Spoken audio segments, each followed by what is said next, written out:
In America, there's a lot of people who call themselves skeptics, and who wear that label like a badge of pride. But in reality, many of these people are not real skeptics at all. And what they try to pass off as logic and intellectual objectivity is just a different flavor of blind belief. Real skepticism is a virtue. Real skepticism is an attitude of doubt, a tendency towards disbelief, a critical disposition which takes nothing for granted and which suspends judgment when faced with new information. Real skeptics question everything, especially their own assumptions. A real skeptic studies the principles of logic and first and foremost endeavors to apply those principles to themselves. These fake skeptics that I've been alluding to seem to think that the fact that they give lip service to science and don't believe in God qualifies them as rational and skeptical. But when those same people debate politics, you'll often find that they have their own variety of religion that they adhere to. Specifically, the religion of the state and a state-sponsored version of history. The ultimate threat to the religion of the state is to challenge the official version of historical events, especially when those events are recent and their interpretation is still being used to guide policy. State-sponsored history, the version touted in public schools and preached over the mainstream media, is the mythology of the state, and it is as essential to their existence as creation stories are to any religion. To question the official story, especially when that story has political consequences, is heresy. And they even have a special slur that they've invented for the heretics, one that's designed to marginalize and discredit them from a distance. They call them conspiracy theorist or extremist, occasionally adding the token left wing or right wing on the end of the slur to amplify the effect. These are ad hominem attacks, the most common and low form of logical fallacy. The ad hominem logical fallacy takes many forms, but at its essence, it comes down to drawing attention away from the logical arguments of a particular debate by placing attention on the person speaking and making that person look foolish in the eyes of the audience. This is a very effective method of winning in the eyes of an uneducated crowd, but it's sophism, the opposite of rational debate. Those who use these tactics are not appealing to your intelligence, they're appealing to your ignorance. So when you hear someone throwing around the term conspiracy theorist or conspiracy kook or any of these other kinds of slurs, be cognizant of what they're doing. Understand that the speaker is intentionally skewing the debate and attempting to use your prejudices against their opponent. This behavior is a symptom of the herd mentality. It is actually the same cult psychology that false skeptics like to attack in groups that they deride, but ignore when it rears its head in their own ranks. Now you might have noticed that I specifically pointed out Americans here. This isn't a casual reference. America stands out like no other country that I've ever encountered when it comes to this phenomenon. In the 5+ years that I've spent living abroad in the course of my life, I've observed the psychology of the people in each region. And what I've found is that even in third world countries where the level of education is absolutely abysmal, the degree of openness to new information is much higher than even what you find in university graduates in the United States. Let's just take, for example, the events of September 11th, 2001. Specifically, Building 7. Building 7 was the third building that fell in New York on that day, the one that no one talks about. Unlike the other two buildings, World Trade Center Building 7, also referred to as the Solomon Building, wasn't hit by a plane. Now, no one denies that it fell.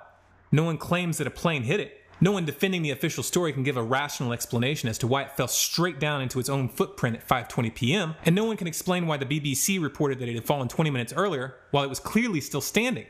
Now, more on the latest building collapse in New York. You might have heard a few moments ago I was talking about the Salomon Brothers building collapsing, and indeed it has. Apparently that's only a few hundred yards away from where the World Trade Center towers were. And it seems that this was not a result of a new attack. It was because the building had been weakened during this morning's attacks. We'll probably find out more now about that from our correspondent, Jane Stanley. Jane, what more can you tell us about the Salomon Brothers building and its collapse? Well, only really what you already know. Details are very, very sketchy. There's almost a sense downtown in New York behind me, down by the World Trade Centers, of just an area completely closed off as the rescue workers try to do their job. But this isn't the first building that has suffered as a result. We know that part of the Marriott Hotel next to the World Trade Center also collapsed as a result of this huge amount of falling debris from 110 floors of the two twin towers of the World Trade Center. As you can see behind me, the Trade Center appears to be still burning. We see these huge clouds of smoke and ash, and we know that behind that there's an empty piece of what was a very familiar New York skyline. When you show this kind of evidence to the average European, The thought of attacking the person who points out the inconsistencies doesn't even cross their minds. Their reaction is usually amazement that the cover-up was so poorly executed. And not once has any European that I've ever presented this information to resorted to low-grade tactics like calling me a conspiracy theorist. Why is this? Why is it that French and Germans can look at the same information and form a rational conclusion, whereas even highly educated Americans will react emotionally before even allowing themselves to consider the evidence? Why is it that Americans get so defensive when you point to a gaping hole in the fabric of their historical mythology? I'm sure there's multiple variables that contribute, but it seems to me that the predominant factor in this equation is American exceptionalism and its tight coupling with the group identity of the American people. This phenomenon is present even in political factions that would never admit it openly, even in ideological groups that perceive variations of this pattern in others, but who are unable to see it in themselves. Europeans don't look at history with stars in their eyes. They were never raised to believe that their nation was the one nation that did not fall for the temptations of empire, or that their government was incapable of committing atrocities against its own people for political gain.